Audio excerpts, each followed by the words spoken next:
Hello friends, എല്ലാവർക്കും നമസ്കാരം. നിങ്ങൾ ഏവരും കാത്തിരിക്കുന്ന രേവതിയുടെയും സച്ചിയുടെയും ഇന്നത്തെ വിശേഷത്തിലേക്ക് എല്ലാ കൂട്ടുകാർക്കും സ്വാഗതം. എല്ലാവർക്കും നല്ലൊരു ദിവസം ആശംസിച്ചുകൊണ്ട് തന്നെ നമുക്ക് ഇന്നത്തെ സൂപ്പർ ഹിറ്റ് വിശേഷത്തിലേക്ക് കടക്കാം. അതിനു മുമ്പായിട്ട് ആരെങ്കിലും ആദ്യമായിട്ട് നമ്മുടെ ചാനൽ കാണുന്നുണ്ടെങ്കിൽ ഒന്ന് സബ്സ്ക്രൈബ് ചെയ്ത് വെക്കണം. അതിനോടൊപ്പം തന്നെ നമുക്കൊരു 1K ലൈക്ക് ടാർജറ്റ് ഉണ്ട്. അപ്പോൾ എല്ലാവരും മാക്സിമം ലൈക്ക് അടിച്ചിട്ട് വീഡിയോ കാണാൻ വേണ്ടി ശ്രദ്ധിക്കണേ. അപ്പോൾ നമുക്ക് നേരെ ഇന്നത്തെ വിശേഷത്തിലേക്ക് തന്നെ കടക്കാം. തുടങ്ങുമ്പോൾ തന്നെ കാണിക്കുന്നത് നമ്മുടെ ശ്രുതിയും സച്ചിയും കൂടെ പൊരിഞ്ഞ ാണ്. നമ്മുടെ സച്ചിക്കാണെങ്കിൽ 7500 രൂപയുടെ ആ സാധനം കണ്ടിട്ട് അങ്ങ് ചൊറിഞ്ഞു കയറുകയാണ് കേട്ടോ. എല്ലാ പ്രാവശ്യവും 4500 രൂപയാണ് വരുന്നത്. പക്ഷെ ഈ പ്രാവശ്യം മാത്രം 7500 രൂപയുടെ സാധനം. ഇതൊരിക്കലും നമ്മുടെ സച്ചി അംഗീകരിക്കില്ല. സച്ചി പറയുന്നു ഒരിക്കലും ഈ പൈസ ഞാൻ കൊടുക്കത്തില്ല എന്ന് പറഞ്ഞു. അതുമല്ല, ഇങ്ങനെ വല്ല സാധനവും ശ്രുതിക്ക് മേടിക്കാനുണ്ടെങ്കിൽ അത് ശ്രുതിയുടെ ഭർത്താവ് മേടിച്ചു കൊടുക്കട്ടെ, അല്ലാതെ എൻ്റെ കയ്യിൽ നിന്ന് എടുത്ത് പൈസ എടുത്ത് മേടിച്ചു കൊടുക്കേണ്ട കാര്യമില്ല. അങ്ങനെ ചുളുവിന് ആരും ഇവിടെ ജീവിക്കണ്ട എന്നിങ്ങനെ പറഞ്ഞു കഴിഞ്ഞപ്പോഴത്തേക്കും ശ്രുതി പറഞ്ഞു, അതിനിപ്പോൾ എൻ്റെ ഭർത്താവിൻ്റെ കയ്യിൽ ഇപ്പം പൈസ ഇല്ലാഞ്ഞിട്ടല്ലേ. എൻ്റെ ഭർത്താവിൻ്റെ കയ്യിൽ പൈസ കിട്ടുമ്പം എൻ്റെ ഭർത്താവ് ഇവിടെ തന്നോളൂല്ലോ ചെലവിന്. പിന്നെ എന്തിനാ ഇപ്പം ഇങ്ങനെ സച്ചി ഓരോന്നിങ്ങനെ പറഞ്ഞ് സുധീനെ കളിയാക്കുന്നത്? സുധിക്ക് ജോലി ഇല്ലാത്തത് കൊണ്ടല്ലേ സുധി ഇവിടെ ചെലവിന് തരാത്തത് എന്ന് പറഞ്ഞപ്പോൾ, പിന്നെ അവന് ജോലി ഉണ്ടായിരുന്നപ്പം ഇവിടെ ചെലവിന് തന്നങ്ങോട്ട് മറിക്കല്ലായിരുന്നോ? ഇവൻ എന്നാ ഇവിടെ ചെലവിന് തന്നിട്ടുള്ളത്? ഇവന് ഒരിക്കലും ചെലവിന് തന്നിട്ടില്ല. അതുമല്ല, നിന്നെ പോറ്റാനുള്ള കഴിവ് ഇവനില്ല. ഇവൻ വെറും കഴിവുകെട്ടവനാ. അതുപോലെ തന്നെ നിനക്ക് എന്തെങ്കിലും പൈസ തരാനുണ്ടെ നീ പൈസ താ. ഏതായാലും അവൻ്റെ പൈസ പ്രതീക്ഷിച്ച് നീ ജീവിക്കാൻ നോക്കില്ല. നീ തന്നെ ചിലപ്പം കുടുംബത്തിലെ പൈസ എടുത്ത് ജീവിക്കേണ്ടി വരും എന്ന് പറഞ്ഞപ്പോഴത്തേക്കും ശ്രുതി ഇത് കേട്ടിട്ട്, എന്താ സച്ചി നീ പറയുന്നത്? സച്ചി നീ മിണ്ടാതിരിക്കുന്നുണ്ടോ എന്നൊക്കെ പറയുന്നതല്ലാതെ ശ്രുതി വേറെ രീതിയിൽ ശ്രുതി പ്രതികരിക്കുന്നില്ല. ഇത് കേട്ട് കഴിഞ്ഞപ്പോഴത്തേക്കും നമ്മുടെ ശ്രുതിക്ക് ഭയങ്കരമായിട്ട് ദേഷ്യം കൂടിക്കൊണ്ടിരിക്കുക. ശ്രുതി പ്രതികരിക്കാത്തതും നമ്മുടെ ശ്രുതിയുടെ ദേഷ്യം കൂട്ടുന്നതിന് കാരണമാക്കുന്നുണ്ട്. അങ്ങനെ നമ്മുടെ ശ്രുതി പറഞ്ഞു, കുറെ നേരമായല്ലോ സച്ചി കിടന്ന് പറയാൻ തുടങ്ങിയിട്ട്, ഇന്ന് നിങ്ങൾ മിണ്ടിപ്പോകരുത്, നിങ്ങൾ ഇനി ഒരക്ഷരം മിണ്ടിപ്പോകരുതെന്ന് പറയും. നിങ്ങൾക്ക് എന്താ വേണ്ടത്? പൈസയോ? നിങ്ങൾക്ക് പൈസ വേണമെങ്കിൽ ഞാൻ തരാമെന്ന് പറഞ്ഞ് നമ്മുടെ ശ്രുതി അവിടെ നിന്ന് ഓടിപ്പോവുകയാണ് നേരെ റൂമിലേക്ക് പോയി കഴിഞ്ഞപ്പോഴത്തേക്കും ശ്രുതി, എന്താ ശ്രുതി കാണിക്കുന്നത്? നീ എങ്ങോട്ട് പോവാന്ന് ചോദിച്ചപ്പോഴത്തേക്കും, നിങ്ങൾ മിണ്ടിപ്പോകരുതെന്ന് പറഞ്ഞിട്ട് അവിടെ ഹാൻഡ് ബാഗിൽ നിന്ന് കുറച്ച് പൈസ എടുത്തോണ്ട് ചെന്നിട്ട് പറഞ്ഞു, ദേ ഇപ്പം ഈ പൈസ പിടിക്കുക, പിന്നെ ഞാൻ ബാക്കി പൈസ തരാം. ദേ ഇനിയിപ്പം ഞാൻ ചെലവിന് തന്നില്ല, അതുപോലെ ഞങ്ങൾ ഈ വീട്ടിൽ ചെലവിന് തരുന്നില്ല എന്ന് പറയാൻ പാടില്ല. എനിക്കത് കേൾക്കുന്നതിന് ഒരു പരിധിയുണ്ട്. ഒരുപാട് സച്ചി നിങ്ങൾ എന്നെയും എൻ്റെ ഭർത്താവിനെയും അപമാനിക്കുന്നുണ്ടെന്ന് പറഞ്ഞപ്പോഴത്തേക്കും, നാണമില്ലാത്ത ഇവനെ അപമാനിച്ചിട്ട് ഒരു കാര്യമില്ലെന്ന് എനിക്കറിയാന്നേ. ഇവന് നാണവും മാനവും ഇല്ല. ഇവന് നാണവും മാനവും ഉണ്ടായിരുന്നെങ്കിൽ ഇവൻ ചെലവിന് പൈസ തരുമായിരുന്നല്ലോ. ഇവൻ്റെ ഒരു വിചാരമേ ഉള്ളൂ, ഇവന് തിന്നുക, നല്ല സൂട്ടും കോട്ടും ഇട്ട് നടക്കുക, എന്നിട്ട് ഞെളിഞ്ഞു കുത്തി 3 ഡിഗ്രി ഉണ്ടെന്നും പറഞ്ഞിട്ട് എടുക്കുക. ഇതല്ലാതെ ഇവന് വേറെ വല്ല പരിപാടി ഉണ്ടോ? ഇല്ലല്ലോ. അപ്പൊ പിന്നെ ഇത് പറയും. പിന്നെ നിന്നോട് ഞാനൊരു കാര്യം പറഞ്ഞേക്കാം, ഇവന്റെ കൂടെ നീ കൂടിയില്ലോ, നിന്റെ ജീവിതം കോഞ്ഞാട്ടയായെന്ന് കൂട്ടിക്കൊണ്ടാൽ മതി. പിന്നെ ചക്കിക്കൊളുത്ത ചങ്കരനായോണ്ട് പിന്നെ കുഴപ്പമില്ല എന്നിങ്ങനെ പറഞ്ഞപ്പോഴത്തേക്കും സച്ചി ഈ പൈസ പിടിക്കാനാ പറഞ്ഞു. ഈ പൈസ പിടിച്ചിട്ട് ഇനി ഒരക്ഷരം നിങ്ങൾ മിണ്ടിപ്പോകരുത്. നിങ്ങൾക്ക് ഇപ്പൊ പൈസ അല്ലേ വേണ്ടത്? സച്ചിക്ക് ഇപ്പം പൈസ അല്ലേ വേണ്ടത്? സച്ചി പൈസ പിടിക്കുക എന്ന് പറഞ്ഞപ്പോഴത്തേക്കും നമ്മുടെ ശ്രുതി ഓടി വന്നിട്ട് പറഞ്ഞു, അയ്യോ വേണ്ട, അവന് പൈസ ഒന്നും കൊടുക്കണ്ട ശ്രുതി. എന്തിനാ അവന് പൈസ കൊടുക്കുന്നത്? അവന് പൈസയുടെ ആവശ്യമൊന്നും ഇല്ലെന്നേ. അവനിങ്ങനെ വെറുതെ വായിട്ട് അലക്കുന്നതെന്ന് പറഞ്ഞപ്പോഴത്തേക്ക് ചന്ദ്രൻ പറഞ്ഞു, അയ്യോ മോളെ, ആ പൈസ ഒന്നും കൊടുക്കല്ലേ, മോക്ക് ഒരുപാട് കടമൊക്കെ ഉള്ളതല്ലേ, ആ കടമൊക്കെ വീട്ടണ്ടേ. എന്ത് കടമാണെങ്കിലും കുഴപ്പമില്ല, എനിക്ക് ഈ പൈസ കൊടുത്തേ പറ്റൂ, അല്ലെങ്കിലേ എനിക്ക് ഇനി ഒന്നും കഴിച്ചാൽ അങ്ങോട്ട് ഇറങ്ങുകയല്ലെന്ന് പറഞ്ഞപ്പോഴത്തേക്കും നമ്മുടെ ശ്രുതി വീണ്ടും പറഞ്ഞു, വേണ്ട, കൊടുക്കണ്ട, അവൻ അതിൻ്റെ ഒന്നും ആവശ്യമില്ലല്ലോ എന്നിങ്ങനെ പറഞ്ഞപ്പോഴത്തേക്ക് നമ്മുടെ സച്ചി ഇങ്ങ് വന്നിട്ട്, ആര് പറഞ്ഞു പൈസ വേണ്ടെന്ന്? എനിക്ക് പൈസ വേണം, ഈ പൈസ എനിക്ക് വേണമെന്ന് പറഞ്ഞ് ആ പൈസ അങ്ങ് മേടിച്ചു കേട്ടോ. ഈ പൈസ അങ്ങ് മേടിച്ചു കഴിഞ്ഞപ്പോഴത്തേക്ക് നമ്മുടെ ചന്ദ്രയും ശ്രുതിയും ഒക്കെ അങ്ങ് ഞെട്ടിപ്പോയി. ഏതായാലും പൈസ മേടിച്ചിട്ട് പറഞ്ഞു, ഏതായാലും ദേ അച്ഛനോട് എനിക്കൊരു കാര്യം പറയാനുണ്ട്. ആ 50 ലക്ഷം രൂപയുടെ കണക്ക് ഇവളോട് പറയായിരുന്നെങ്കിൽ ഇവള് ഇപ്പം ആ പൈസ തന്നേനെ. ദേ കെട്ടിയവരോട് പറഞ്ഞേക്കണം, ആ 50 ലക്ഷം രൂപയെ എത്രയും പെട്ടെന്ന് ഞങ്ങൾക്ക് തന്നേക്കണമെന്ന്. പിന്നെ ഇവന് എന്നും എൻ്റെ കടക്കാരൻ തന്നെയാ. ആ 50 ലക്ഷം രൂപ തരുന്നത് വരെ നീയും എൻ്റെ കടക്കാരനാ, ഇവനും എൻ്റെ കടക്കാരനാ. അപ്പം ഞാൻ എന്തും പറയും, എന്തും ചെയ്യും, അത് കേൾക്കാൻ നിങ്ങൾ ബാധ്യസ്ഥരാണ് എന്ന് പറഞ്ഞിട്ട് അങ്ങ് നമ്മുടെ സച്ചി അങ്ങ് നിൽക്കുകയാണ്. അപ്പോഴത്തേക്കും ശ്രുതി ഇതൊക്കെ കേട്ടിട്ട് ദേഷ്യം വന്നിട്ട് നേരെ പോയിട്ട് അങ്ങ് ഡോർ അങ്ങോട്ട് ഒറ്റ അടയ്ക്കാണ് കേട്ടോ. ശ്രുതി നമ്മുടെ പുറകെ പോയിട്ട് ശ്രുതി വാതിൽ തുറക്കാൻ പറഞ്ഞിട്ടൊന്നും നമ്മുടെ ശ്രുതി വാതിൽ തുറക്കുന്നില്ല. ഏതായാലും ഈ സമയം സച്ചിയോട് ചന്ദ്രയാണെങ്കിൽ നിനക്കിപ്പോൾ സമാധാനം ആയില്ലേ, അവൾ എന്ത് തെറ്റാണ് നിന്നോട് ചെയ്തത്, എനിക്ക് കിട്ടിയൊരു നല്ലൊരു മരുമകളായിരുന്നു, അവളെ നീ എന്താടാ കാണിക്കുന്നത്, ഇവളെ പോലെയാണോ അവൾ വലിയ പണമുള്ള വീട്ടിൽ നിന്ന് വന്നത്, നീ ഇപ്പം പണത്തിൻ്റെ കണക്ക് പറഞ്ഞിട്ടുണ്ടല്ലോ, അവളെ വലിയ കോടീശ്വരിയാന്നുള്ള കാര്യം നീ മറക്കരുത് എന്നൊക്കെ പറഞ്ഞപ്പോഴത്തേക്കും അവൾ കോടീശ്വരിയാണെങ്കിൽ ഒരു കാര്യം ചെയ്ത് എൻ്റെ അമ്മ വെച്ചുകൊണ്ടിരുന്നാൽ മതി, അവളെ എനിക്ക് കോടീശ്വരിയാണെന്ന് വെച്ചാൽ അവളുടെ തലയിൽ കയറ്റി ഒന്നും വെക്കാൻ പറ്റത്തില്ല എന്ന് പറഞ്ഞിട്ട് രേവതി നീ വല്ലതും കഴിച്ചോന്ന് ചോദിച്ചു. അപ്പോൾ രേവതി പറഞ്ഞു അത് പിന്നെ ഞാൻ ഇപ്പം ഫുഡ് ഉണ്ടാക്കി കഴിച്ചോളാം എന്ന് പറഞ്ഞപ്പോൾ വേണ്ട ഇനിയിപ്പോൾ ഇവിടെ ഫുഡ് ഉണ്ടാക്കി കഴിക്കാനൊന്നും നീ നിൽക്കേണ്ട, നീ വാ, സമയം ഇത്രമായി, ഏതായാലും എനിക്ക് ഓട്ടത്തിന് പോകണം, എനിക്ക് ഭക്ഷണം കഴിക്കണം, ഞാൻ നിനക്ക് പുറത്തുനിന്ന് മേടിച്ചു തരാമെന്ന് പറഞ്ഞപ്പോൾ രേവതി പറഞ്ഞു വേണ്ടതേ, ഞാൻ ഇവിടുന്ന് കഴിച്ചോളാം എന്ന് പറഞ്ഞു. അപ്പോൾ നമ്മുടെ രവീന്ദ്രനും പറഞ്ഞു മോളെ ഒരു കാര്യം ചെയ്യുക, അവൻ മേടിച്ചു തരാമെന്ന് പറഞ്ഞല്ലേ, മോളിനി വെറുതെ ഉണ്ടാക്കി സമയം കളയണ്ട, മോള് പോയി അവൻ്റെ കൂടെ കഴിച്ചോളാൻ പറഞ്ഞിട്ട് നമ്മുടെ രേവതി സച്ചിയും കൂടെ അങ്ങ് കഴിക്കാൻ പോയി. ഇതും കൂടെ കണ്ടു കഴിഞ്ഞപ്പോഴത്തേക്കും ചന്ദ്രയ്ക്ക് അങ്ങോട്ട് കലി മൂത്ത് കേട്ടോ. ഇതേ സമയം നമ്മുടെ ശ്രുതി കലി തുള്ളിയിരിക്കുക. അങ്ങനെ ഒരു തരത്തിൽ വാതിൽ തുറന്ന് ശ്രുതി അകത്ത് കയറിയിട്ട് എന്താ ശ്രുതി നിനക്ക് പറ്റിയത്, സാരമില്ല പോട്ടെ, നമുക്കെല്ലാം അങ്ങ് ക്ഷമിച്ച് കളയാന്ന് പറഞ്ഞപ്പോഴത്തേക്കും മിണ്ടിപ്പോകരുത്, നിങ്ങൾ ഒറ്റ ഒരുത്തൻ കാരണമാണ്, നിങ്ങൾക്ക് നാണമുണ്ടോ, നിങ്ങളുടെ അനിയനല്ലേ, നിങ്ങളുടെ അനിയൻ പറയുന്ന എല്ലാം കേട്ടോണ്ടിരിക്കാൻ നിങ്ങൾക്ക് നാണമുണ്ടോ, നിങ്ങളുടെ ഭാര്യയല്ലേ ഞാൻ, എന്നെക്കുറിച്ച് എന്തൊക്കെയാണ് അയാൾ പറഞ്ഞത്, എന്നിട്ട് നിങ്ങൾ ഒരക്ഷരം എതിർത്ത് സംസാരിച്ചു, ഒരക്ഷരം നിങ്ങൾ പറഞ്ഞോ, നിങ്ങൾ എന്ത് ചേട്ടനാ, നിങ്ങൾക്ക് സത്യം പറഞ്ഞു കഴിഞ്ഞിട്ടുണ്ടെങ്കിൽ നിങ്ങൾക്ക് പേടി, എന്തിനാ സച്ചിൻ ഇങ്ങനെ പേടിക്കുന്നത്, ഇനി എൻ്റെ മുമ്പിൽ വന്ന് നിന്ന് സംസാരിക്കരുതെന്ന് പറഞ്ഞുകൊണ്ട് നമ്മുടെ ശ്രുതിനെ അതും ഒക്കെ പറഞ്ഞു. ഇതുവരെ ശ്രുതിനെ വഴക്ക് പറഞ്ഞിട്ടില്ലല്ലോ.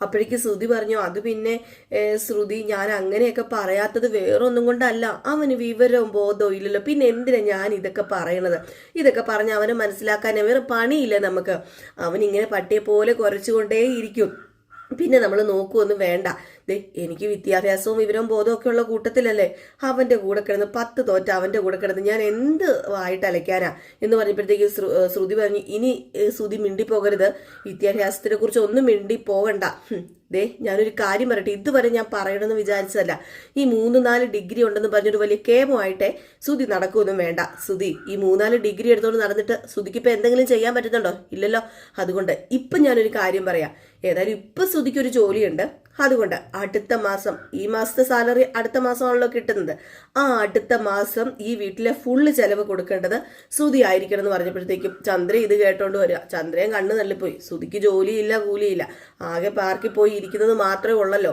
അപ്പം അതുകൊണ്ട് എവിടെ നിന്ന് ചെലവിനുള്ള പൈസ ഉണ്ടാക്കി കൊടുക്കും, അതുകൊണ്ട് പെട്ടെന്ന് ഇങ്ങനെ കണ്ണ് തള്ളി ഇങ്ങനെ നിൽക്കുകയാണ് നമ്മുടെ ശ്രുതി. എന്നിട്ട് ശ്രുതി പറഞ്ഞു അത് പിന്നെ നമുക്ക് കൊടുക്കാം ശ്രുതി, അത് നിനക്ക് പോരെ, നമുക്ക് കൊടുക്കാം, ഇപ്പോഴും ശ്രുതിക്കൊരു കൂസലും വന്നിട്ടില്ല, ശ്രുതിക്കുണ്ടല്ലോ ഒരു പൊട്ടിയിട്ട് ആ സച്ചിക്ക് വെച്ച് കൊടുക്കുകയായിരുന്നെങ്കിൽ ഇപ്പം ഞാൻ ശ്രുതിനെ ആ രീതിയിൽ അംഗീകരിച്ചേനെ, പക്ഷേ അനിയനായിട്ട് പോലും പേടിച്ച് വിറച്ച് നിൽക്കുന്നത് കൊണ്ടേ എനിക്ക് ഒരിക്കലും ശ്രുതിനെ അംഗീകരിക്കാൻ പറ്റില്ല, എനിക്ക് ഇതൊക്കെ കേട്ടുകൊണ്ട് ഒരിക്കലും ഇവിടെ നിൽക്കാനും പറ്റില്ല, എനിക്ക് ദേഷ്യം വന്നു കഴിഞ്ഞിട്ടുണ്ടെങ്കിൽ എനിക്ക് സഹിക്കുന്നതിനൊരു പരിധിയുണ്ട്, ഞാനിവിടെ നിന്ന് ഇറങ്ങി പോകുന്നു പറഞ്ഞപ്പോൾ ചന്ദ്ര പറഞ്ഞു അയ്യോ മോളെ അങ്ങനെയൊന്നും പറയരുത് കേട്ടോ, മോള് ഒരു കാര്യം ചെയ്യണം, ഈ ശ്രുതി ചെയ്യുന്നതാ ശരി, അവനെ പോലെ എപ്പോഴും ഫൈറ്റ് ചെയ്ത് വായിട്ടലച്ച് നടക്കുന്നത് എന്തിനാ, നമ്മളൊന്നും ആരോടും പ്രതികരിക്കാൻ പാടില്ല, നമ്മളായിട്ട് ജീവിക്കണം, അല്ലാതെ അവൻ പറയുന്നതും കേട്ട് കിടന്ന് തുള്ളാൻ നിന്ന് കഴിഞ്ഞിട്ടുണ്ടെങ്കിൽ നമ്മുടെ വിലയല്ലേ പോകത്തുള്ളൂ, നമുക്ക് നമ്മുടെ ആ ഒരു ലെവലിലുള്ളവരുമായിട്ടേ നമുക്കങ്ങ് നിന്നാൽ മതി, അല്ലാതെ അവനെ പോലെ ലോ ക്ലാസ്സുകാരുമായിട്ട് നമ്മൾ എന്തിനാ സംസാരിക്കുന്നത്, മോള് വിഷമിക്കൊന്നും വേണ്ടാന്ന് പറഞ്ഞു. അപ്പം ഈ ഒരു സമയത്ത് നമ്മുടെ ശ്രുതി അവിടെ നിന്നപ്പോഴത്തേക്ക് ശ്രുതിനോട് ചന്ദ്ര പറഞ്ഞു അതെ നിനക്ക് പോകാൻ സമയമായില്ലേ, നീ പോകാൻ പറഞ്ഞു, എവിടെ പോകാൻ സമയമായില്ലേന്ന്, എടാ നിനക്ക് ജോലിക്ക് പോകണ്ടേടാന്ന് ചോദിച്ചു, പോണോ അമ്മേ, എങ്കിൽ പിന്നെ നീ പോകാൻ നോക്കാൻ പറഞ്ഞു, ശ്രുതിമോളോട് പറഞ്ഞിട്ട് പോകാൻ പറഞ്ഞു. അങ്ങനെ ശ്രുതിമോളോട് പറഞ്ഞിട്ട് നമ്മുടെ ശ്രുതി ഞാൻ പോവാണ് കേട്ടോ ശ്രുതി എന്നും പറഞ്ഞിട്ടാണ് ഇറങ്ങി പോകുന്ന വഴിക്ക് എൻ്റെ ഈശ്വര ഞാനിനി എത്ര നേരം പോയി പാർക്കിലിരുന്നാലാ, ഇനി ആരെങ്കിലും അവിടെ കൂട്ടുകൂടാനൊക്കെ വന്നാൽ മതിയായിരുന്നു, എൻ്റെ ഒരു കഷ്ടപ്പാടെ എന്നൊക്കെ പറഞ്ഞുകൊണ്ട് തന്നെ നമ്മുടെ ശ്രുതി അങ്ങ് പോയിട്ടോ. അപ്പം പിന്നെ ഉള്ളത് നമ്മുടെ ശ്രുതിയും ചന്ദ്രയും മാത്രമേ ഉള്ളൂ. അപ്പം ശ്രുതിനെ ചന്ദ്ര ഇങ്ങനെ സമാധാനിപ്പിച്ചുകൊണ്ടിരിക്കുക, മോള് സാരമില്ല പോട്ടെ, ആ രേവതി സച്ചിയൊക്കെ ഭയങ്കര ലോ ക്ലാസ്സാണ്, നമ്മൾ ഈ ഹൈ ക്ലാസ്സുകാരുമായിട്ടൊന്നും അവർക്ക് കൂട്ടുകൂടാനുള്ള ആ ഒരു യോഗ്യതയൊന്നും ഇല്ല, അവരിങ്ങനെ ചലച്ചുകൊണ്ടേ ഇരിക്കും, മോൾ അതൊന്നും കാട്ടി മൈൻഡൊന്നും ചെയ്യണ്ട, അല്ലെങ്കിൽ പണ്ട് മുതലേ ശ്രുതിമോൻ അങ്ങനെയാ, ആരോടും ശ്രുതിമോൻ കയർത്ത് സംസാരിക്കാറില്ല, അത് എന്തിനാ, അത് നല്ലതിനാ മോളെ, അങ്ങനെ സംസാരിക്കാതെ ഇരിക്കണം. അങ്ങനെ ഉണ്ടെങ്കിൽ മാത്രമേ നമുക്ക് നല്ല രീതിയിൽ ജീവിക്കാൻ പറ്റത്തുള്ളൂ എന്ന് പറയുമ്പോൾ പിന്നെ എന്നിട്ട് ഇപ്പം സുധി നല്ല രീതിയിൽ തന്നെയാണല്ലോ ജീവിക്കുന്നത്. ഇതൊക്കെ കണ്ടു നിൽക്കാനും കേട്ട് നിൽക്കാനും എനിക്ക് വയ്യമ്മേ, ഞാൻ മടുത്തു, എനിക്ക് ഈ വീട് വിട്ട് പോകാൻ തോന്നുന്നു. അയ്യോ മോൾ അങ്ങനെയൊന്നും പറയരുത് കേട്ടോ, ഈ വീട് വിട്ട് മോള് പോകരുത്, ഈ വീടിന്റെ ഐശ്വര്യം മോളാ എന്നൊക്കെ പറഞ്ഞുകൊണ്ട് നമ്മുടെ ചന്ദ്ര അങ്ങോട്ട് പൊക്കി കയറ്റി തലേ കയറ്റി വെക്കുകയാണ്. ഇതേ സമയം ആയിക്കോട്ടെ നമ്മുടെ രേവതി സച്ചി നേരെ ഹോട്ടലിലൊക്കെ പോയിട്ട് ഫുഡ് കഴിക്കാൻ തുടങ്ങി. അപ്പോൾ ഫുഡ് കഴിക്കാൻ തുടങ്ങിയപ്പോൾ തന്നെ നമ്മുടെ രേവതി പറഞ്ഞു, ഞാൻ പറഞ്ഞതല്ലേ സച്ചേട്ടാ, ഞാൻ വരുന്നില്ലെന്ന് ഞാൻ 100 തവണ പറഞ്ഞല്ലേ, വെറുതെ എന്തിനാ എന്നെ ഇങ്ങോട്ടേക്ക് വിളിച്ചുകൊണ്ട് വന്നത്, അവിടെ നിൽക്കുവാണെങ്കിൽ കുഴപ്പമില്ലായിരുന്നല്ലോ, അതുകൊണ്ടല്ലേ ഇത്രയും പ്രശ്നമൊക്കെ ഉണ്ടായത്.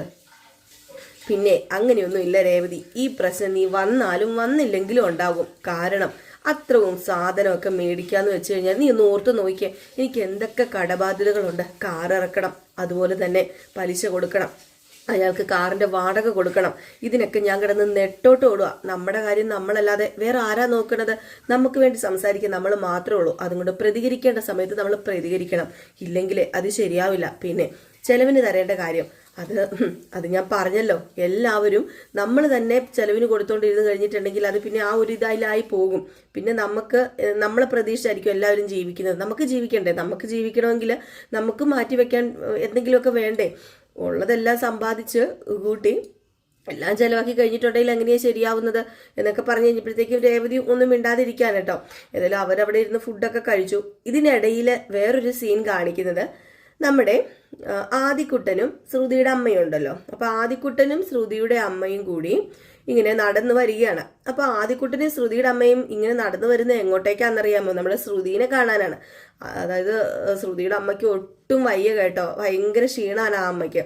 അപ്പൊ അതുകൊണ്ട് തന്നെ പേടിയാ, തന്റെ കൊച്ചുമകന് ഇനി ആര് കാണും, എന്തെങ്കിലും സംഭവിച്ചു പോയി കഴിഞ്ഞിട്ടുണ്ടെങ്കിൽ എന്ത് ചെയ്യും? അല്ലെങ്കിലും മരിക്കുന്നതിന് മുമ്പ് തന്നെ നമുക്കൊരു ചില തോന്നലുകളൊക്കെ വരുമല്ലോ, ആഗ്രഹങ്ങളും തോന്നലുകളൊക്കെ വരുന്ന പോലെ തന്നെ ആ അമ്മ ഇങ്ങനെ ആ മോനെയും കൊണ്ട് ഇങ്ങനെ നടന്നു വരികയാണ്.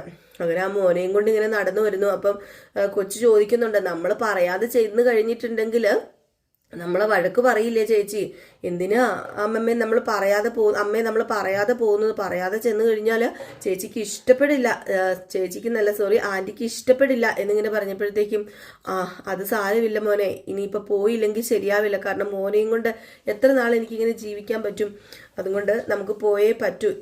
അമ്മയ്ക്ക് ഒട്ടും വയ്യ, അതുകൊണ്ടാണ് പോകുന്നത്.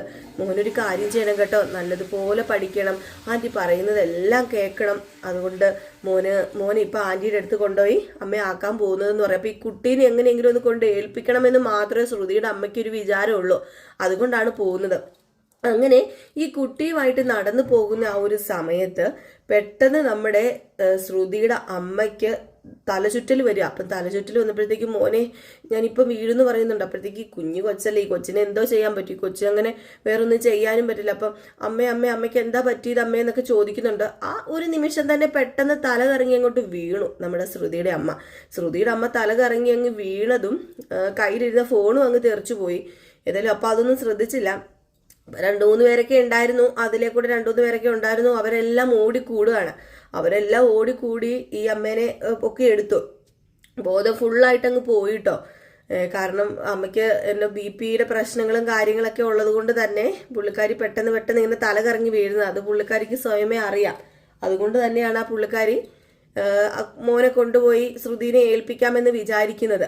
ഏതായാലും ഈ ഒരു സമയത്ത് നമ്മുടെ രേവതിയും സച്ചിയും കൂടെ ആ ഒരു ഹോട്ടലിൽ കയറി ഭക്ഷണമൊക്കെ കഴിച്ചിട്ട് രാവിലത്തെ കാപ്പിയൊക്കെ കുടിച്ചിട്ട് തിരിച്ച് വീട്ടിൽ വരികയാണ്.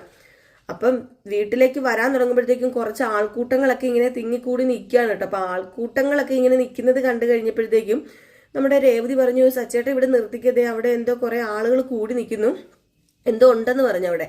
അങ്ങനെ രേവതി സച്ചിയും പറഞ്ഞു ശരിയാണല്ലോ എന്ന് പറഞ്ഞിട്ട് രേവതി സച്ചിയും കൂടെ അങ്ങോട്ടേക്ക് ഇറങ്ങി ചെല്ലുമ്പോൾ കാണുന്ന കാഴ്ച എന്ന് പറഞ്ഞിട്ടുണ്ടെങ്കിൽ നമ്മുടെ ശ്രുതിയുടെ അമ്മ ഇങ്ങനെ വീണ് കിടക്കുക. അപ്പൊ ശ്രുതിയുടെ അമ്മയാണെന്നൊന്നും നമ്മുടെ സച്ചിക്കോ രേവതിക്കോ അറിയില്ല, അത് വേറെ കാര്യം.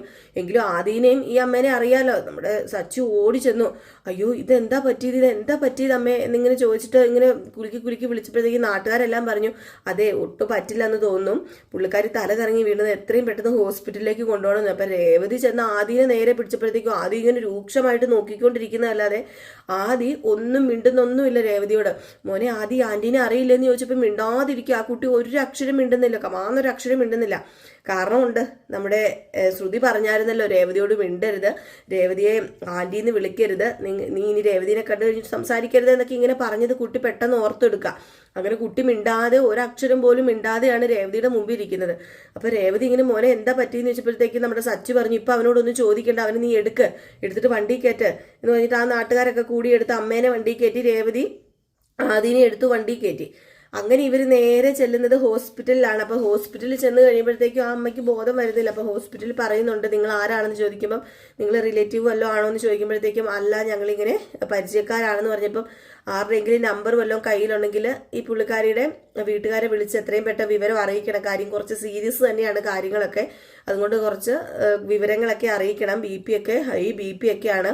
അപ്പൊ അതൊക്കെയാണ് ഇങ്ങനെ സംഭവിച്ചത് എന്ന് പറഞ്ഞു കഴിഞ്ഞപ്പോഴത്തേക്കും വീണ്ടും ഈ ആദ്യം മിണ്ടാതെ നിൽക്കുകയാണ് കേട്ടോ. നമ്മുടെ രേവതിയുടെ അടുത്ത് ഇങ്ങനെ മിണ്ടാതെ നിൽക്കുക. രേവതി എന്ത് പറ്റി മോനെ നിനക്ക്? മോന് ആന്റീനെ അറിയില്ലതേ, ഞാൻ രേവതി ആന്റിയാ, ഇത് സച്ചേട്ടനാ, അന്ന് നമ്മുടെ വീട്ടിൽ വന്നില്ലേ, ആന്റിയുടെ ഒക്കെ രണ്ടാമത്തെ താലിമാറ്റൽ ചടങ്ങിന് വന്നില്ലേ, അതുപോലെ തന്നെ മോനെ രക്ഷിച്ചത് ഈ ആന്റിയല്ലേ, അല്ല മോനെ രക്ഷിച്ചതല്ല, സോറി, ആന്റീനെ രക്ഷിച്ചത് മോനല്ല, മോൻ അതൊന്നും ഓർക്കുന്നില്ല എന്ന് പറഞ്ഞപ്പോൾ പിന്നെയും മിണ്ടാതിരിക്കും. അപ്പൊ സച്ചി പറഞ്ഞു, വേണ്ട കുട്ടിയല്ലേ, ചിലപ്പം ഈ പെട്ടെന്ന് തലകറങ്ങി അമ്മ വീണതിന്റെ ഷോക്കൊക്കെ ആയിരിക്കും, അതുകൊണ്ട് നീ മിണ്ടണ്ടെന്നൊക്കെ പറഞ്ഞുകൊണ്ട് നിൽക്കുകയാണ്. ഈ സമയത്ത് ഫോൺ വല്ലതും ഉണ്ടോ മോന്റെ കയ്യിൽ നിന്ന് ചോദിച്ചപ്പോഴത്തേക്കും ഫോൺ ഇങ്ങനെ കൂട്ടി തപ്പിയപ്പോഴത്തേക്കും ഫോൺ എടുത്ത് ഇങ്ങനെ നോക്കിയപ്പോഴത്തേക്കും ഫോണെല്ലാം കൂടെ പൊട്ടിച്ചെതറി പോയിട്ടോ. ഇല്ലെങ്കിൽ മോൾ ഏതാണെന്ന് അറിയുമോ, മോളുടെ നമ്പർ കിട്ടുകയൊക്കെ ചെയ്യുന്നോർത്താണ് നമ്മുടെ രേവതി സച്ചി കൂടെ ഫോൺ സെർച്ച് ചെയ്യാൻ നോക്കിയത്. ഏതായാലും എന്തോ ശ്രുതിയുടെ ഭാഗ്യം കൊണ്ടാകാം, ശ്രുതി രക്ഷപ്പെടണം എന്നുള്ള ആ ഒരു നിയോഗമൊക്കെ കൊണ്ടായിരിക്കാം ആ ഒരു ഫോൺ പൊട്ടിച്ചെതറിപ്പോയി. അപ്പൊ കുട്ടി പറയുകയും ചെയ്തു, ഫോൺ പൊട്ടിപ്പോയി ആന്റി, ഫോണ് വന്ന് നിലത്തടിച്ച് വീണു, അപ്പോഴാണ് ഫോണ് പൊട്ടിപ്പോയെന്ന് പറയുകയും ചെയ്തു. ഏതായാലും അതുകൊണ്ട് ശ്രുതിയുടെ നമ്പറോ കാര്യങ്ങളോ ഒന്നും കിട്ടുന്നില്ല കേട്ടോ. അപ്പൊ ഇതൊക്കെ കോർത്തിണക്കിക്കൊണ്ട് ഒരു അടിപൊളി വിശേഷമാണ് നമ്മൾ ഇന്ന് കാണാൻ പോകുന്നത്. അപ്പൊ എല്ലാവരും മിസ് ചെയ്ത് കളയാതെ കാണുക, സൂപ്പർ ഹിറ്റ് വിശേഷമാണ് കേട്ടോ. അപ്പൊ ആദ്യമായിട്ട് ആരെങ്കിലും നമ്മുടെ ചാനൽ കാണുന്നുണ്ടെങ്കിൽ ഒന്ന് സബ്സ്ക്രൈബ് ചെയ്ത് വെക്കണം. നിങ്ങൾക്ക് വീഡിയോ ഇഷ്ടപ്പെട്ടെങ്കിൽ തീർച്ചയായിട്ടും ലൈക്ക് ചെയ്യണം. ഇനി വരുന്നത് നമ്മുടെ ഗൗതമിന്റെയും നന്ദയുടെയും കഥയാണ്, അതുമായിട്ട് ഇപ്പൊ തന്നെ നമ്മൾ വരും. അപ്പൊ എല്ലാവർക്കും നല്ലൊരു ദിവസം ആശംസിച്ചുകൊണ്ട് ടാറ്റാ ബൈ ബൈ.